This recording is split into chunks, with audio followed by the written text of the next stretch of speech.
Boa noite, irmãos, graça e paz, amém?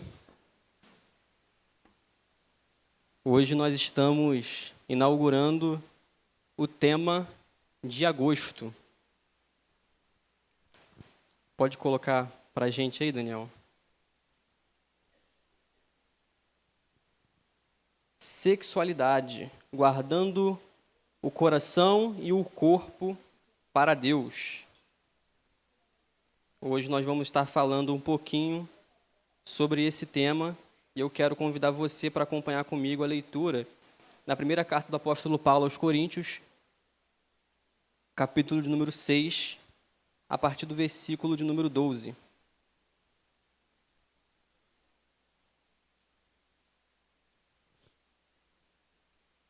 Primeira Coríntios, capítulo 6, nós vamos ler do versículo 12 ao versículo de número 20. Amém? Todos acharam? Vamos então ver aquilo que Deus tem para falar aos nossos corações e meditar nesse tema que é tão importante, tão relevante para as nossas vidas. Diz assim a palavra do Senhor: todas as coisas me são lícitas, mas nem todas convêm. Todas as coisas me são lícitas, mas eu não me deixarei dominar por nenhuma delas. Os alimentos são para o estômago, e o estômago para os alimentos, mas Deus destruirá tanto estes como aquele. Porém, o corpo não é para a impureza, mas para o Senhor, e o Senhor para o corpo. Verso 14.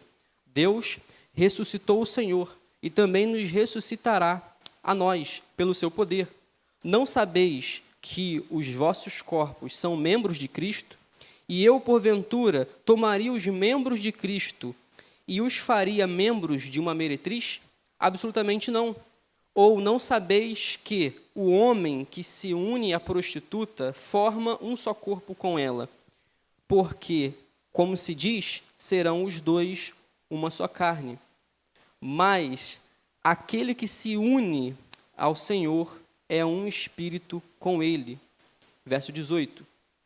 Fugir da impureza.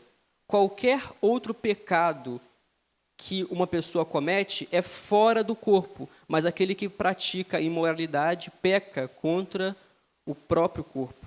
Acaso não sabeis que o vosso corpo é santuário do Espírito Santo que está em vós, o qual tendes da parte de Deus, e que não sois de vós mesmos?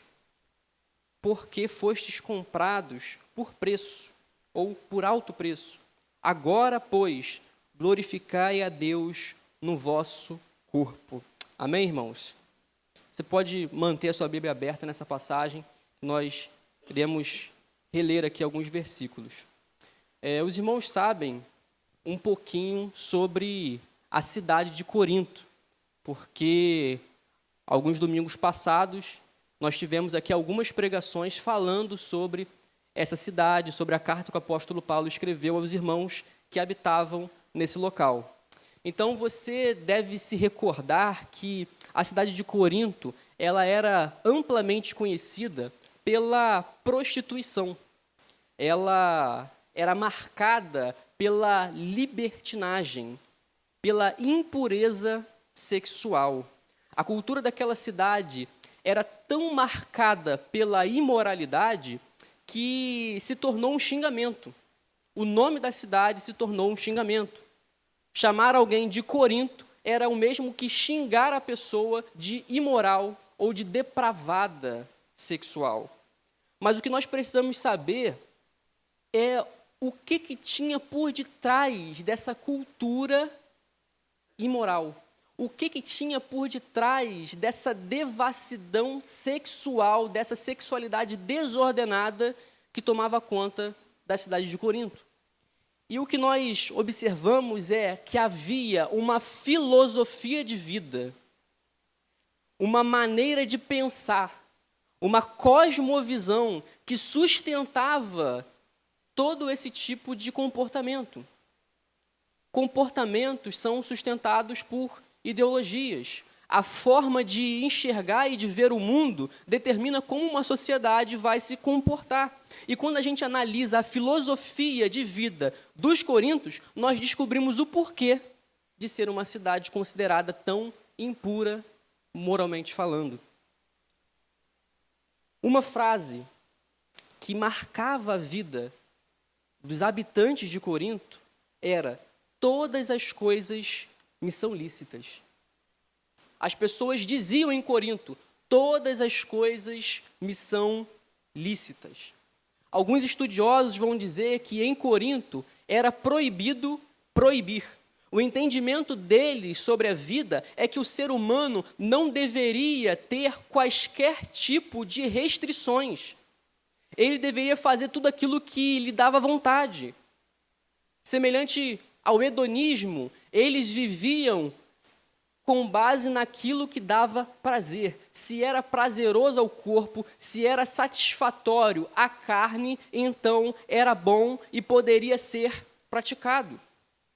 Essa era uma frase, era um jargão repetido constantemente nessa cidade.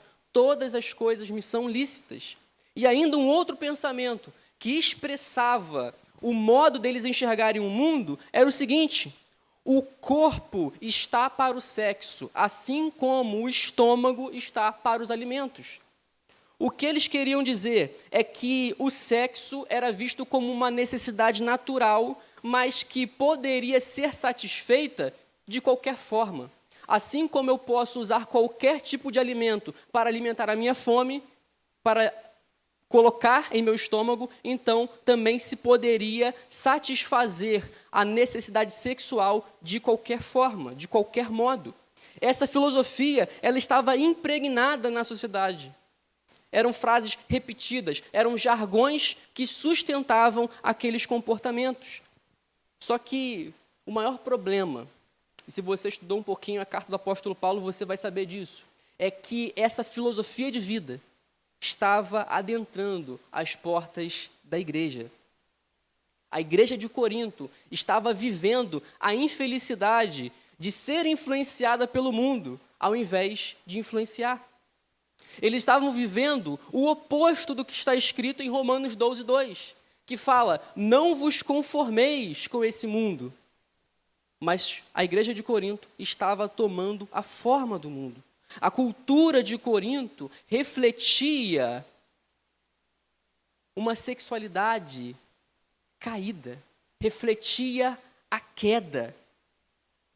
O pecado, ele manchou, ele maculou tudo aquilo que Deus criou para ser bom. E Deus criou o sexo como algo bom. Deus criou o homem, fez do homem um ser sexual. Mas agora o pecado manchou e maculou tudo aquilo que Deus criou para ser originalmente bom. E aí a intenção de Deus e a missão do Evangelho é restaurar, é redimir, tornar bom e original tudo aquilo que o pecado corrompeu. Então o que o apóstolo Paulo quer fazer aqui, nesses versículos que nós lemos, é ensinar esses irmãos a terem uma sexualidade redimida. Quer ensinar eles a terem uma sexualidade nos moldes, não daquela cultura, mas nos moldes de Deus.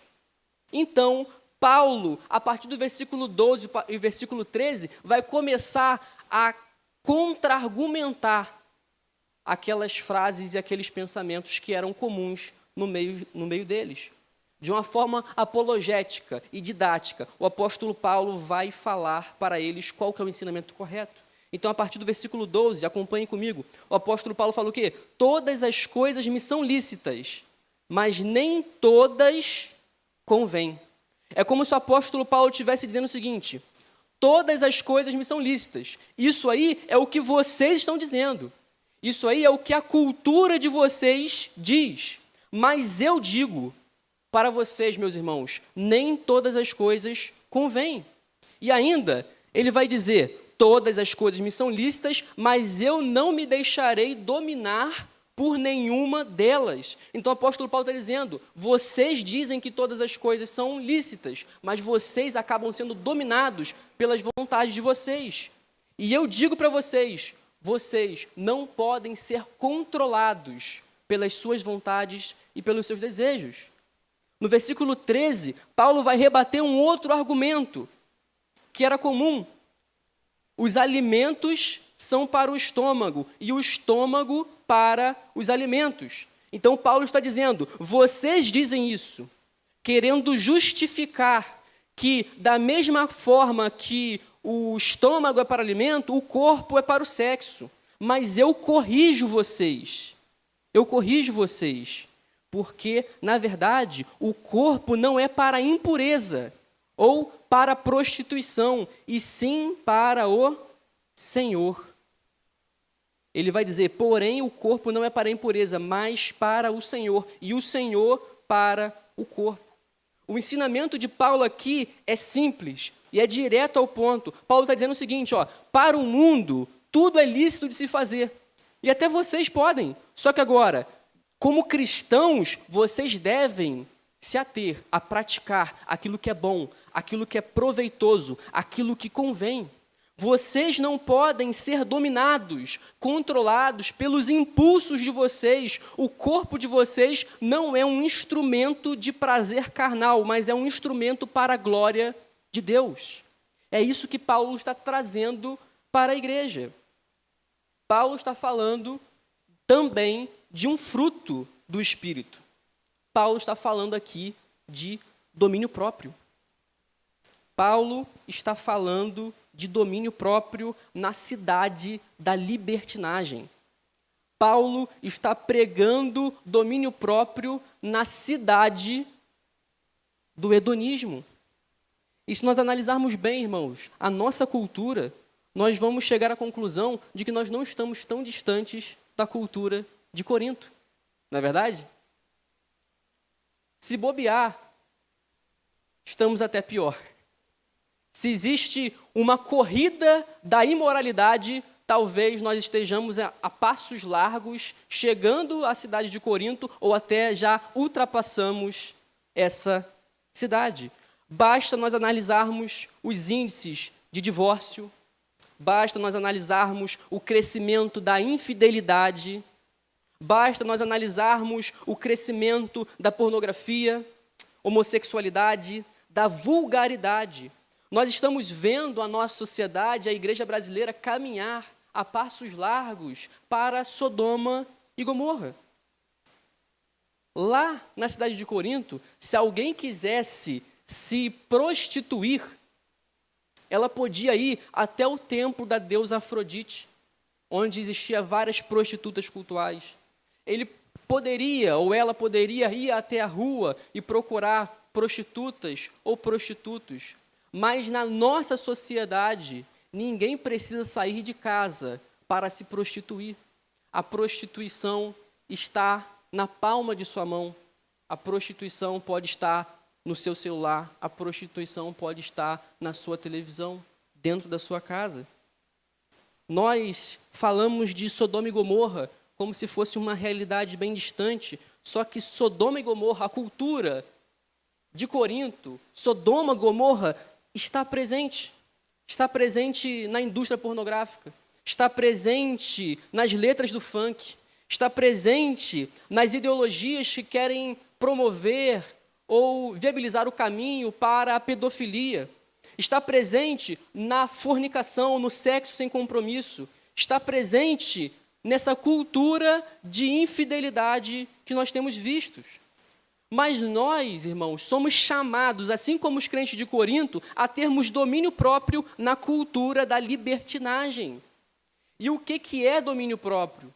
Domínio próprio é nós subjugarmos as nossas vontades carnais e terrenas. É nós subjugarmos os nossos impulsos e colocarmos eles aos pés da cruz. É sobre mortificar a carne e dizer não ao nosso eu. É dizer não para a infidelidade conjugal e dizer não também para a pornografia. É dizer não para a consumação da infidelidade, mas também é dizer não para conversas imorais. É dizer não para a fornicação, mas também dizer não para a cobiça. É dizer não para a infidelidade que é consumada em um ato, mas também dizer não para a infidelidade que é consumada no coração. Domínio próprio é fruto do Espírito para nós dominarmos o nosso corpo, a nossa mente. O domínio próprio não é para você ter domínio apenas sobre os pecados que você considera mais detestáveis ou mais perigosos. Porque não é domínio para si próprio. O nosso domínio próprio é para o Senhor.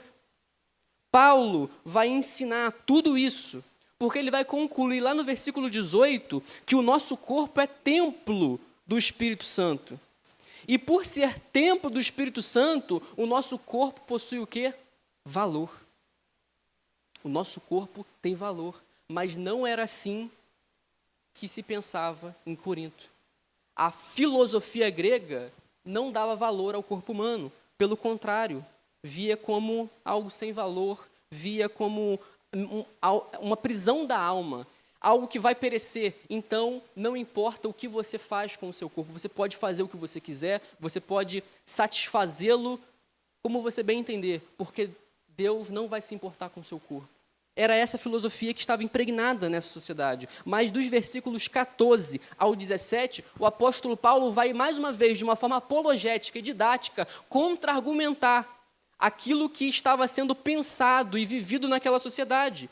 Então, no versículo 14, o apóstolo Paulo, ele vai falar o seguinte: Deus ressuscitou o Senhor e também nos ressuscitará a nós pelo seu poder. O apóstolo Paulo está falando aqui que o nosso corpo será um dia restaurado, ressuscitado, será glorificado.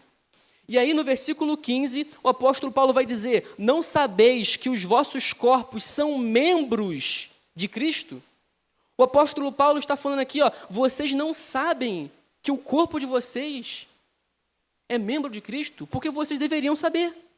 Porque há dentre vós alguns que estão praticando o quê? A prostituição. Ele vai dizer na continuação do versículo 15: e eu, porventura, tomaria os membros de Cristo e os faria membros de uma meretriz? Absolutamente não. Então, o que o apóstolo Paulo está expressando aqui para eles é o seguinte: o corpo de vocês é valioso e ele está ligado a Cristo. Por isso, vocês não podem viver dessa maneira. Os coríntios estavam vendo o sexo como algo comum, como algo banal, tal como uma refeição para saciar o estômago. Mas o apóstolo Paulo vai mostrar para eles que o sexo não é algo banal, mas transcendental. Ele vai dizer isso no versículo 16. No versículo 16 ele vai falar: ou não sabeis que o homem que se une à prostituta, ou o homem que se une a alguma mulher, forma só um corpo com ela. O apóstolo Paulo está mostrando aqui que o sexo não é algo banal, mas transcendental. Dois corpos se tornam em um só. Paulo está querendo mostrar para eles a verdadeira doutrina bíblica, a verdadeira doutrina dos céus. E o ensinamento dele aqui, mais uma vez, é claro e é direto. Paulo está falando: o corpo de vocês não é um brinquedo.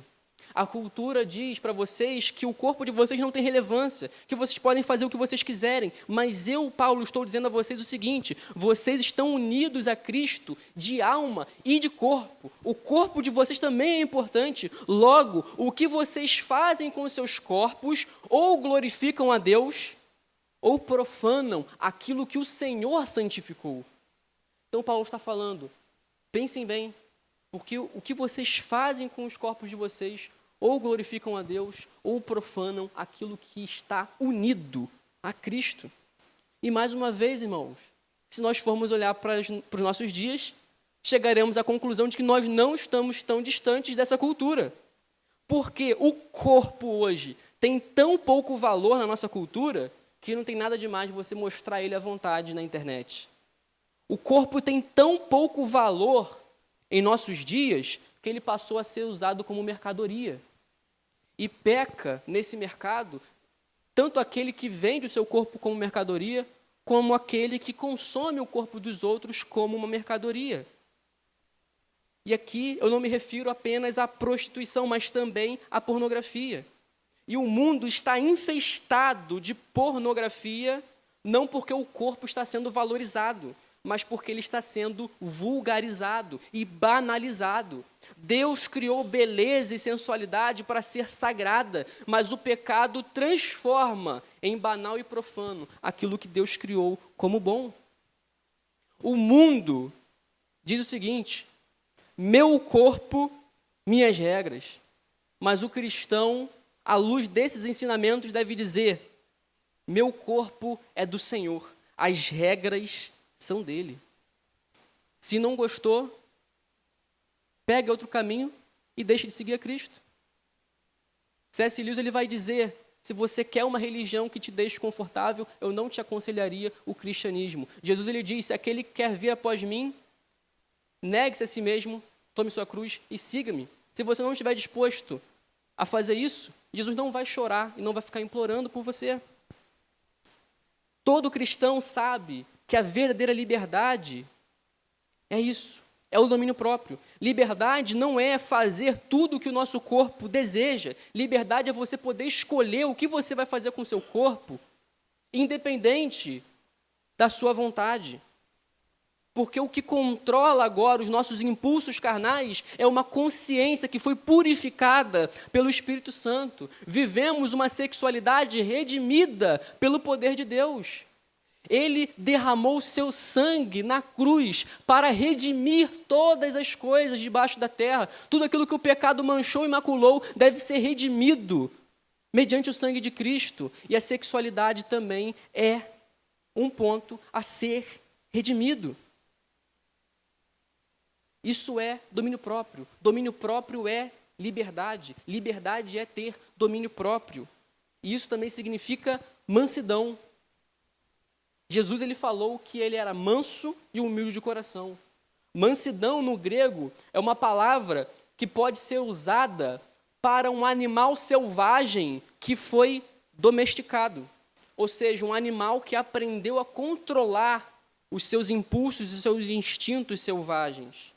Quando nós não controlamos os nossos impulsos, as nossas vontades, os nossos desejos, e nós agimos livremente e desordenadamente, de acordo com as nossas vontades, nossos desejos, nós não estamos distantes de nos parecermos com animais selvagens que usam apenas o seu instinto. Então, irmãos, o apóstolo Paulo, ele vai aconselhar domínio próprio. Isso é liberdade. Domínio próprio, mansidão, mas não apenas isso. Eu também aconselho vocês a fugir do pecado. Fugir da imoralidade. E Paulo, então, depois de rebater todas essas ideias errôneas, ele vai para uma parte mais prática. A partir do versículo 18, ele vai dizer: fugir da impureza. Fugir da impureza. Versículo 18. Domínio próprio nem sempre quer dizer que você vai enfrentar a tentação de peito aberto, mas que você também pode fugir do problema. Fugir do problema também é liberdade. Escravidão é quando você está amarrado ao problema. Escravidão é quando você está acorrentado às tentações, mas agora você é livre para fugir das tentações, fugir da aparência do mal. As celas do pecado não estão fechadas para te tornar um prisioneiro. O sangue de Cristo te dá a graça de poder fugir dessa prisão. Domínio próprio é também fugir da aparência do mal. Isso quer dizer andar longe daquilo que pode nos fazer pecar. Isso quer dizer romper com determinados ciclos ou com determinadas amizades que não condizem com os ensinamentos bíblicos e cristãos. Pessoas que apresentam comportamentos ilícitos, conversas ilícitas e que você sabe que vão te influenciar, porque nós somos seres influenciáveis. Devemos fugir de certos meios, sejam eles físicos ou digitais, que podem gerar uma prisão. Jesus ele vai dizer no Sermão do Monte: se o teu olho te faz pecar, arranque-o e jogue fora. Se tua mão te faz pecar, arranque e jogue fora. Jesus estava dizendo de uma maneira figurada que nós devemos cortar o mal pela raiz. Então, cortar o mal pela raiz daquilo que nos faz tropeçar. Assim também nós devemos fazer. Isso quer dizer que nós iremos para o deserto, iremos nos tornar monges? Não. Isso quer dizer que nós temos que ser vigilantes e prudentes. Jesus mesmo disse para nós sermos simples como a pomba, mas prudentes como a serpente. Provérbios vai dizer que a ciência do santo é a prudência. E quando a gente fala de sexualidade, a gente não pode deixar de falar de prudência. Eu sempre me lembro do apóstolo Pedro, quando ele disse para Jesus na última ceia que ele não iria abandonar a Cristo. Ele disse que todos poderiam negar, todos poderiam fugir, mas ele não abandonaria o Senhor. Pedro achava que se tinha um pecado que ele nunca iria cair, seria nesse pecado, o de trair Jesus. E em que pecado Pedro caiu? Traiu a Jesus, negou ele 3 vezes. Existem pessoas que pensam assim, não, esse problema aí de sexualidade eu não tenho. Eu não me vejo tendo essa tendência, então eu não preciso vigiar tanto. E aí você lembra de Pedro. Prudência. Isso significa, muitas vezes, fugir. Fugir da aparência do mal. Tem muitas pessoas que não entendem o que seria esse fugir da aparência do mal, como eu comentei aqui mais cedo. É você dizer não para a infidelidade, mas também dizer não para conversinhas. Ou intimidade com alguém que não é o seu cônjuge. Isso é abrir brecha. Isso é abrir portas. E Paulo está dizendo aqui, fugir. E aí você vai enfrentar de peito aberto, ou você vai se achegar como se não tivesse nenhum perigo. E aí que é o problema. A gente tem que reconhecer a nossa pecaminosidade, a nossa pequenez e sermos prudentes e vigilantes. O apóstolo Paulo, ele vai continuar falando com esses irmãos sobre esse tema. E agora no versículo 19 e 20, ele vai apresentar o cerne do problema. E aqui a gente entra no ponto, talvez o ponto principal dessa mensagem, a raiz do problema. Nos versículos 19 e 20, Paulo vai nos mostrar que o problema da imoralidade sexual era mais profundo. Não era simplesmente uma questão comportamental. Não era simplesmente uma questão moral. Mas era uma questão de identidade. Era uma questão de um coração distante de Deus. Veja que é um problema de identidade, porque Paulo, no versículo 19, precisa lembrar eles de quem eles são. Eles estavam perdendo a identidade. O apóstolo Paulo vai lembrar eles que o corpo deles é templo do Espírito Santo.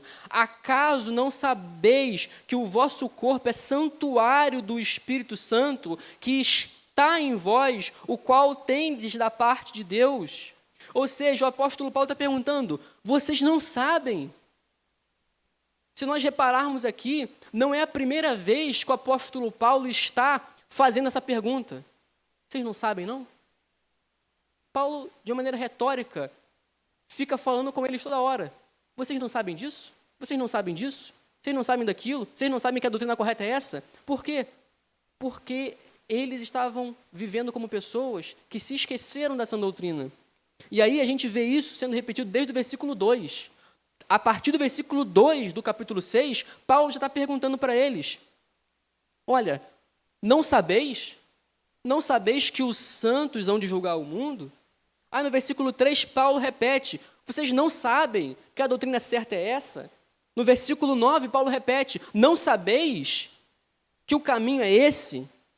Versículo 16, Paulo repete, ou não sabeis que o homem que se une à mulher? E aqui no versículo 19, de novo, Paulo fala, não sabeis que o vosso corpo é templo do Espírito? Ou seja, Paulo está lembrando eles de coisas que eles esqueceram ou que estão vivendo como se não soubessem. A missão de Paulo é lembrar quem eles são em Cristo. A missão de Paulo é mostrar a real identidade deles. Então perceba que o problema é, antes de tudo, no coração. O problema nasce no coração. A imoralidade sexual não é a artéria principal aqui. É apenas consequência, é sintoma de quem esqueceu do Criador e de quem esqueceu de quem é no Criador. De quem se distanciou dele, de quem perdeu a cosmovisão cristã, de quem esqueceu que é templo do Espírito Santo. Por isso, o nosso problema, ele não é meramente comportamental, não é moralmente moral, não é apenas ético, mas o seu problema jaz na raiz da sua identidade, é no seu coração. E aí nós precisamos lembrar quem nós somos em Deus.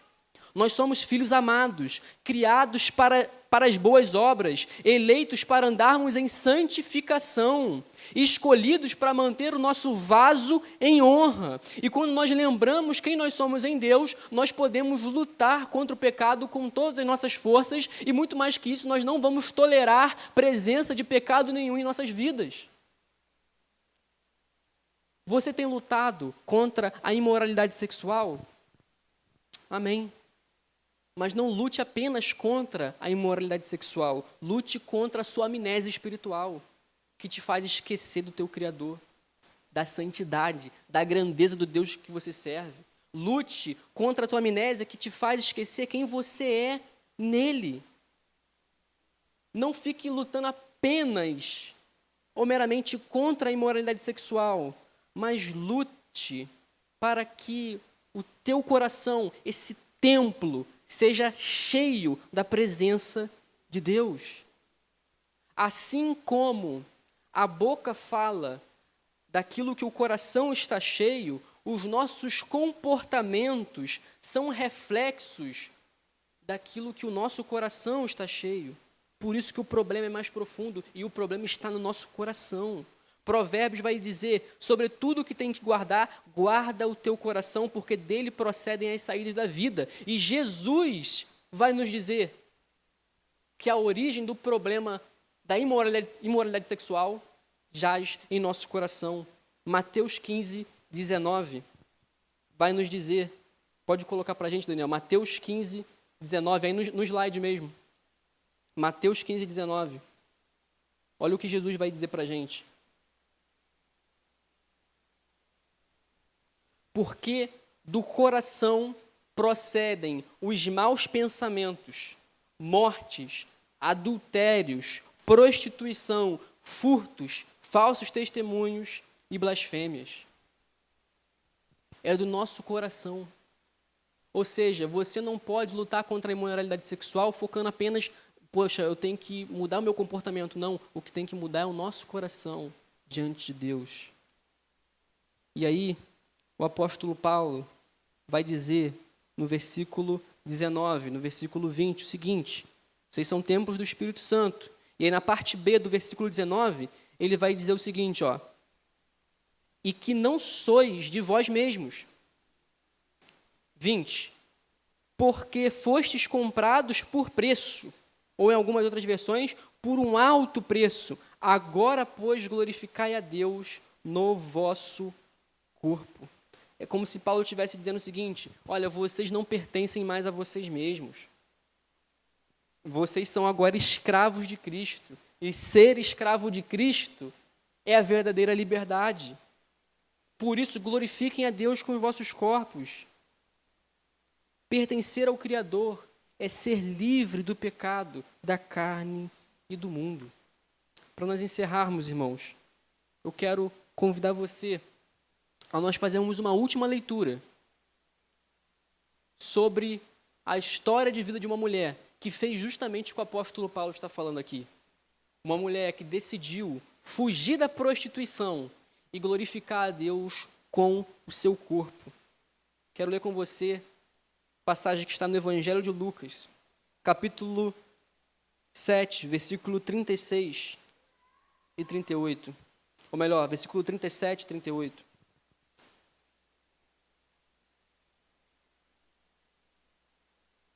Evangelho de Lucas, capítulo 7, versículo 37 e 38, diz assim: e eis que uma mulher da cidade, pecadora, sabendo que ele estava à mesa na casa do fariseu, levou um vaso de alabastro com unguento e, estando por detrás aos seus pés, chorando, regava-os com as suas lágrimas e os enxugava com os seus próprios cabelos. E beijava-lhes os pés e os ungia com unguento. Eu acho que eu pulei aqui, né? Alguma parte. Vou ler de novo. Versículo 37 e 38. Eis que uma mulher da cidade, pecadora, sabendo que ele estava à mesa na casa do fariseu, levou um vaso de alabastro com unguento, e estando por detrás aos seus pés, chorando, regava-o com suas lágrimas, e os enxugava com os seus próprios cabelos, e beijava-lhe os pés e os ungia com o unguento.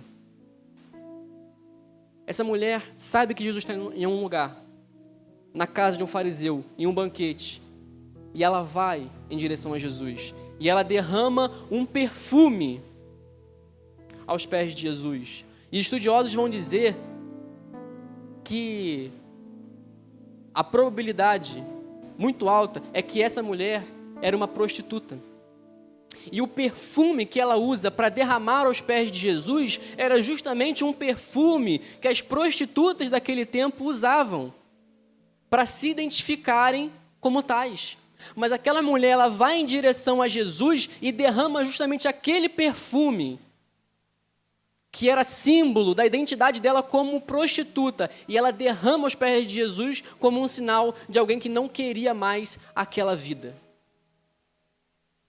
Ela faz o seguinte: eu estou fugindo da prostituição e agora eu estou aqui louvando o Criador com o meu corpo, ajoelhada a seus pés, molhando os seus pés com as minhas lágrimas e enxugando com os meus cabelos. A nossa postura deve ser exatamente essa. O convite que o apóstolo Paulo faz à igreja de Corinto e que o Espírito Santo está fazendo a cada um de nós nessa noite é justamente este: a irmos até Jesus e glorificarmos a Ele com o nosso corpo. O mundo reflete uma sexualidade caída. Mas e você em sua vida? Que tipo de sexualidade você reflete? Uma sexualidade nos moldes do mundo ou uma sexualidade redimida nos moldes de Deus? Que possamos, irmãos, colocar todos esses ensinamentos em prática e assim sermos luz por onde quer que nós formos. Amém? Curve sua cabeça, vamos orar. Pai amado, nós te agradecemos, Senhor, por tua palavra. Te agradecemos, Pai, porque ela é muito preciosa, Senhor, ela é rica demais para os nossos corações. E aqui, Pai, nós podemos aprender tudo aquilo que o Senhor deseja para as nossas vidas. E nessa noite nós tivemos a oportunidade de aprender um pouco mais aquilo que tu deseja para a tua igreja. E agora, Pai, nós queremos te pedir a ajuda do teu Santo Espírito para que a gente coloque tudo isso em prática, Senhor. Pai, eu quero te pedir pela vida de cada irmão que tem lutado para apresentar em sua vida uma sexualidade não de acordo com o mundo, mas uma sexualidade redimida. Ajuda, Pai, a cada um de nós na batalha contra as tentações, contra o mal, contra a prostituição, contra a pornografia, contra o adultério, contra as conversas ilícitas, imorais, aos gracejos, às brechas que muitas vezes estão sendo abertas, Pai.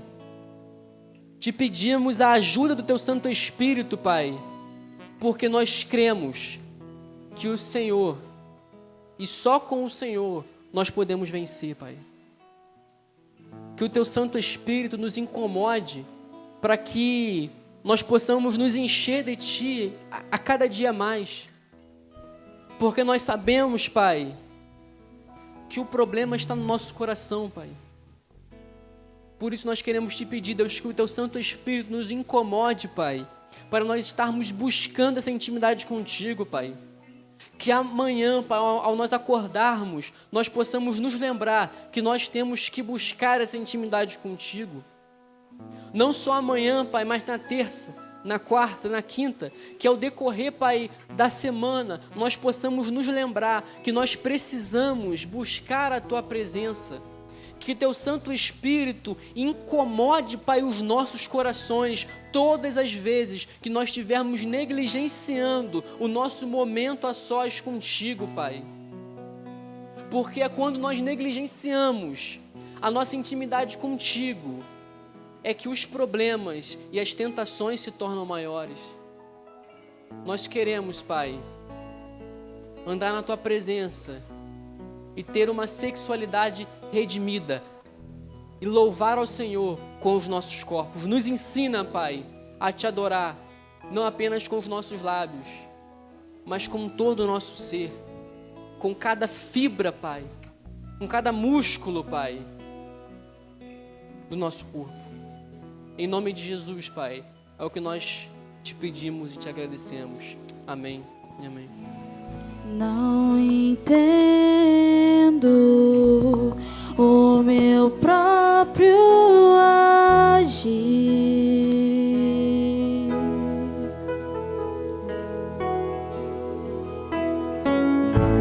Sem Tua graça, o que seria de mim?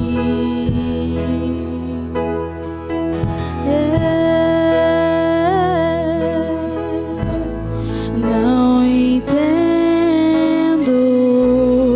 o meu próprio agir.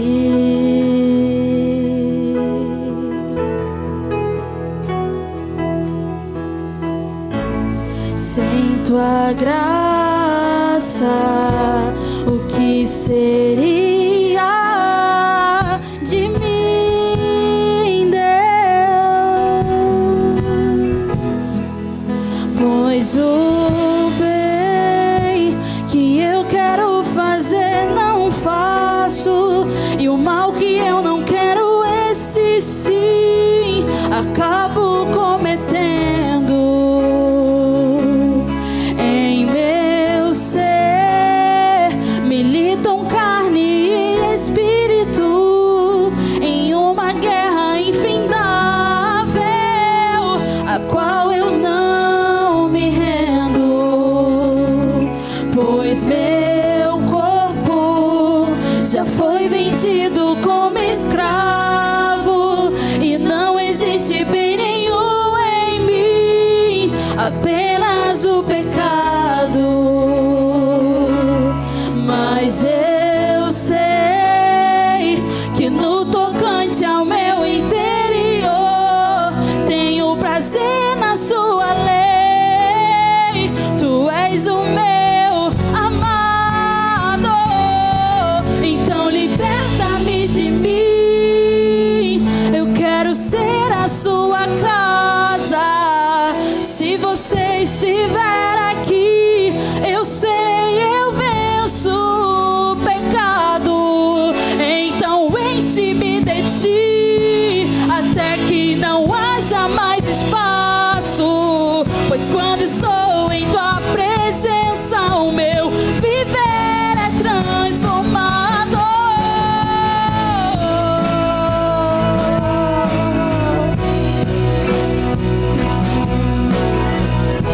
Aleluia. Será que você pode se colocar de pé e entoar essa canção conosco? Pois o bem que eu quero fazer não faço, e o mal que eu não quero, esse sim acabo cometendo. Em meu ser militam carne e espírito, em uma guerra infindável, a qual eu não me rendo, pois meu corpo já foi vendido como escravo, e não existe bem nenhum em mim, apenas o pecado. Mas eu sei que no tocante ao meu interior tenho prazer na Sua lei. Tu és o meu amado,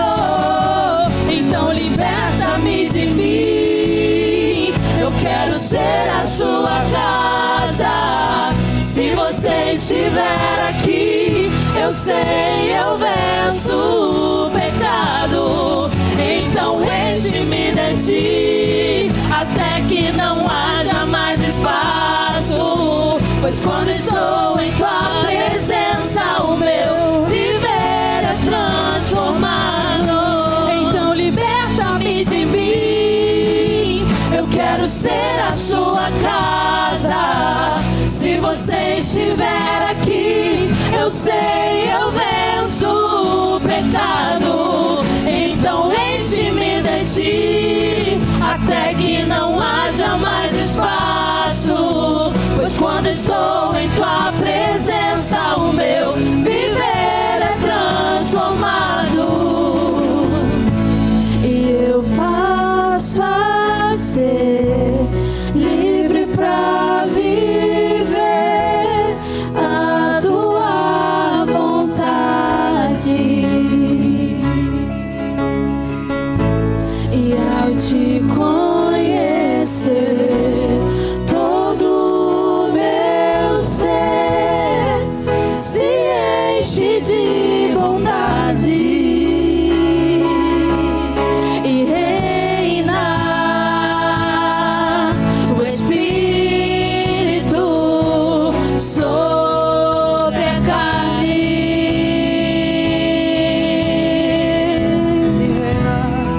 Então liberta-me de mim. Diga isso. Eu quero ser a sua casa. Se você estiver aqui, eu sei, eu venço o pecado. Então enche-me de ti, até que não haja mais espaço. Pois quando estou em tua presença, o meu viver é transformado. Então liberta-me de mim.